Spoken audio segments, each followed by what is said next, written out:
Today we're doing lesson 1, Intro to Algebra. This will just be a brief overview of basic algebra concepts. Okay, let's start into it. Say we have 15 plus some value we do not know, we'll call it x, equals, we'll say 30. Right here, this is called a variable, and right here is the total sum of the equation. So 15 plus whatever equals 30. We don't know what whatever it is, but we'll say 15 apples. How about that? So we have this added together. 15 apples plus some number of apples will equal 30 apples. So the first thing we need to do is isolate this x by moving this 15 over here to the other side of the equation where the 30 is. And we need to solve for this x value.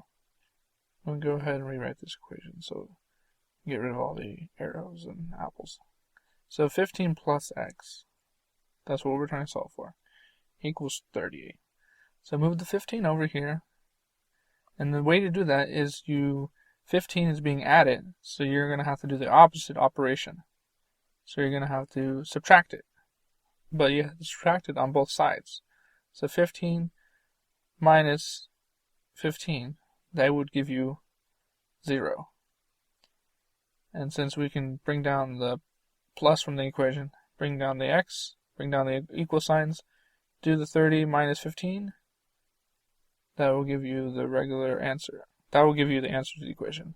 Since we have 0, we don't need to write 0 anymore. We can say x equals 30 minus 15. Now let's go ahead and do that. So what's 30 minus 15? Well, that's just 15. So we just have to do the regular subtraction from the 15, from the 30, and you get 15. Since we're not worried about negative numbers, because we have 30 as being a big number, and the 15 as being a small number. So we end up being positive for our answer. So that means you have 15 apples that represent as the x. So the 15 plus 15 would actually equal 30. So that makes sense. So if you plug it back into the other equation, 15 plus 15 is 30. So the x represents 15 apples. Okay, we're going to write the same equation again, and we'll go over some variables and some terminology. So if we have 15 plus x equals 30, the 15 represents constant. It doesn't change. We know exactly what that 15 is. It's 15. Now, the x, it's a variable. It can represent a number of answers depending on the equation. So it varies in the equivalence of the value. So x represents some unknown value. That's all it is. But you're trying to solve for it. Let's not worry about getting into the details on how to solve things. So let's do example 1. Say we have x plus y, and this would equal 40, plus, we'll say 10. So x plus y, go ahead and add the 40 and the 10 together, that would give you 50. Now we have x and y, and they're two different variables. We can't solve for x and y because we can't isolate one without putting another variable in the answer. So to do this problem, we wouldn't be able to solve for x or y. Because what would x equal? It would have a y in it. And if you solve for y, you would also have an x in it. We will move on to example number 2. Say we have 2y equals 3 times 4. Now, what is 3 times 4? 3 times 4 would just be 12. Now, all 2y is just 2 times y. That's all it means. And so in order to move the 2 over and isolate y, so we can have y equals instead of 2y equals, we have to do the opposite operation. So 2 times y, the opposite of times would be to divide. And to divide 2, you have to divide it by both sides of the equation in order to balance the equation. So let's go ahead and do that. 2 divided by y is the same as 2 over y, and that would equal 12. These two equations are the same. You're rewriting them as the same thing. Except for the 2 times y, or 2y equals 12. That is not the same. 2 over y equals 12 is the same as 2 divided by y is equal to 12.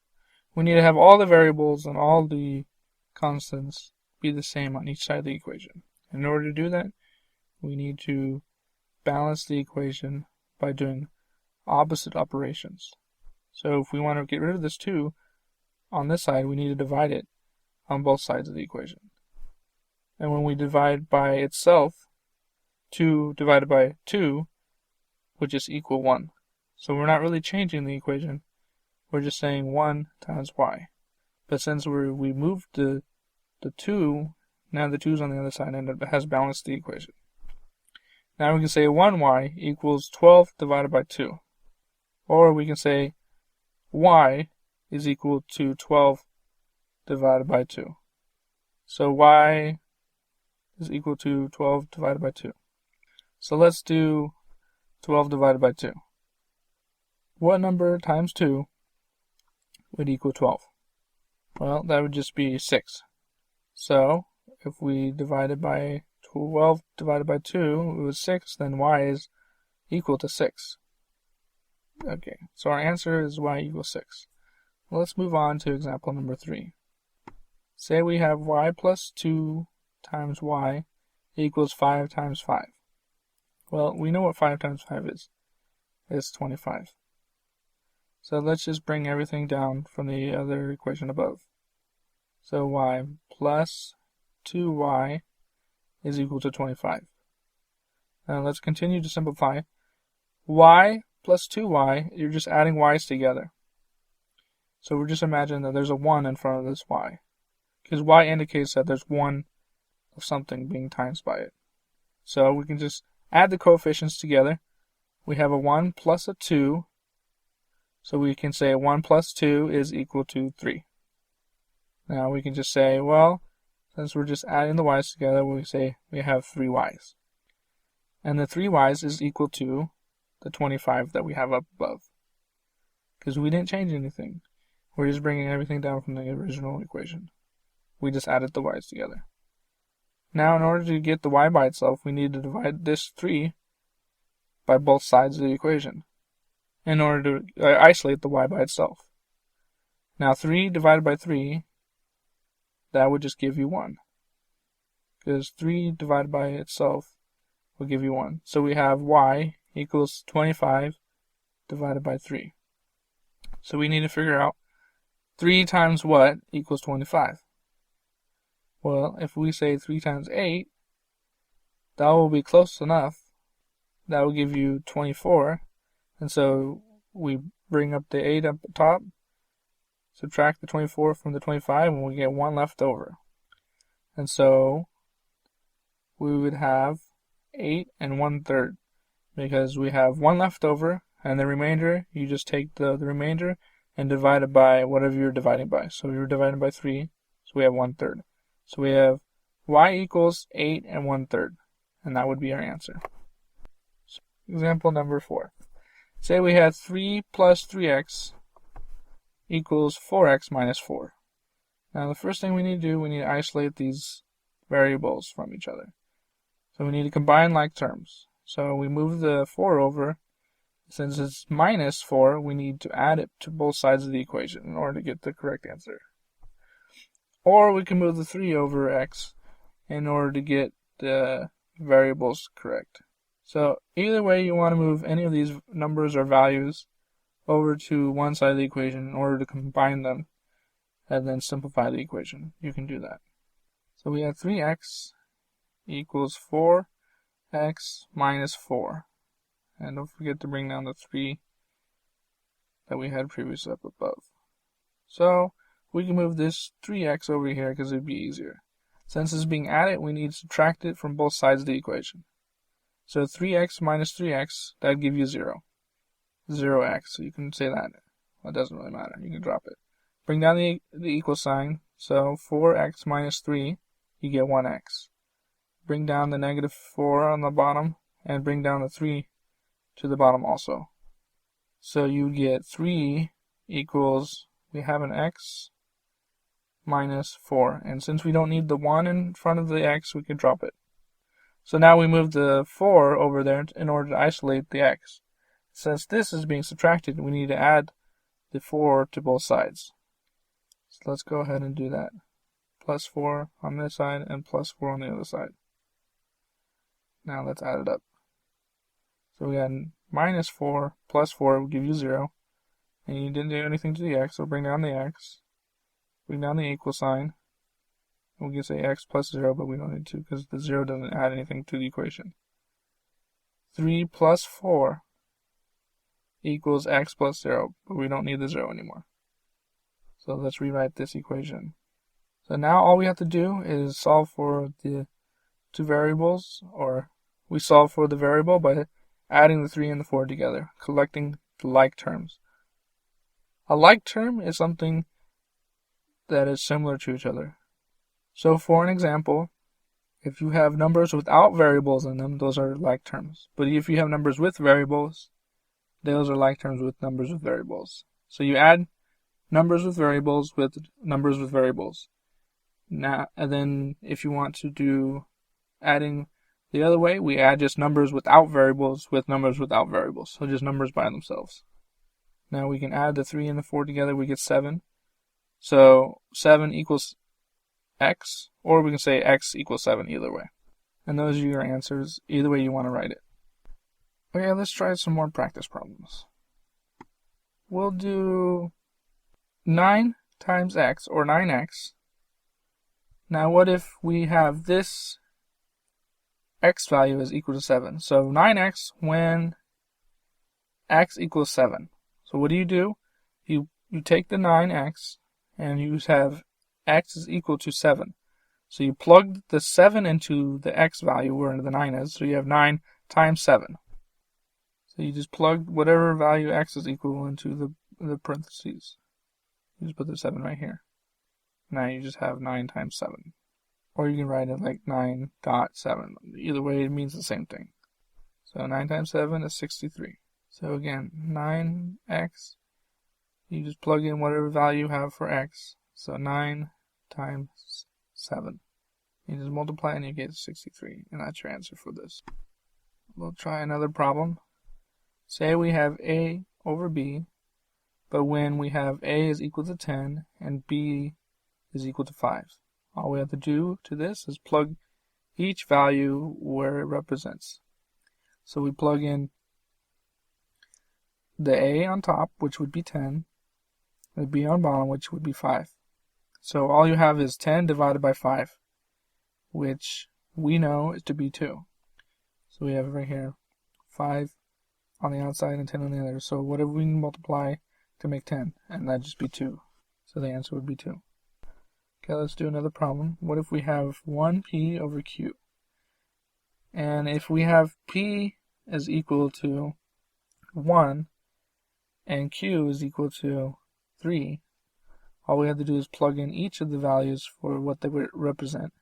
So p is equal to 1 and q is equal to 3. So we have on top 1 times 1 and q is equal to 3. So we have 1 times 1 on top and 3 on the bottom. We know what 1 times 1 is. It's 1. So all we are left with is just 1 over 3. And that is our answer. Okay, say we have y plus x over 5. And y is equal to 5 and x is equal to 3. So we just plug in the values for each variable for what they represent.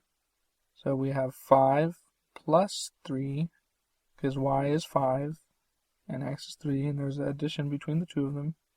And 5 goes on the bottom. Now we just have to add the top first so we can simplify.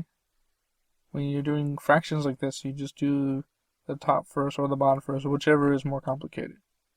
So we have 5 plus 3, that would equal, we have 8. 8 over 5, we can probably simplify that. So let's divide it and try to get maybe our decimal. So 5 can go into 8 once. We have 5 minus 8. We're left with a remainder of 3, so we just take whatever we're dividing by and we take the remainder and put it on top of whatever we're dividing, which is 5. So we have 1 and 3/5. That just means 1 plus 3/5. Okay, we'll do another one. What if we have y minus x over 3, and we have y is equal to 2, and x equal to 1? Well, we just put the values in for each of them, so we have 2 minus 1, because 2 is equal to y, and 1 is equal to x. So we just simply do the math. 2 minus 1 give you 1, and you have 3 on the bottom. So your answer would be 1/3. Don't need to simplify any more than that. Okay, now let's talk about kind of like a word problem, but they're just changing the words into operations that you would do in math. So what if we have 9 more than x? Well, the word more usually indicates plus or addition. So we would just be given a 9 plus x. Now what if we have 10 less than y? Usually less than is equivalent to a negative or a subtraction. So you'd have 10 minus y, and that would be it. Now what if we have 3 times x? Usually the word times use multiplication or to multiply. So we have 3 times x. We can write that in various ways. 3 dot x, or just 3x, or 3 parentheses with an x in it, parentheses. The parentheses or the dot indicates multiplication, or if you simply write the 3 and the x together, it still implies a multiplication that's being done. Because we don't know what the value of x is, but we're multiplying it by 3. Well, now we'll move on to the next one. Say we have x divided by y. We already know what the word divided means. Or you can use division. We can just say x divided by y. We can write this several ways. Y divided by y, or x divided by y, or x over y, or we can write it as we used to, y is divided by x. Or we used to say x divided by y, and we used to write it in the square. So whatever is on the top fraction, we write on the inner of the square. And whatever on the bottom, we write on the outside. So we're trying to find out how many y's would equal the x. Alright, this concludes our first lesson of beginning algebra, or algebra 1, however you want to say it. Please like and subscribe our videos. Have a nice day.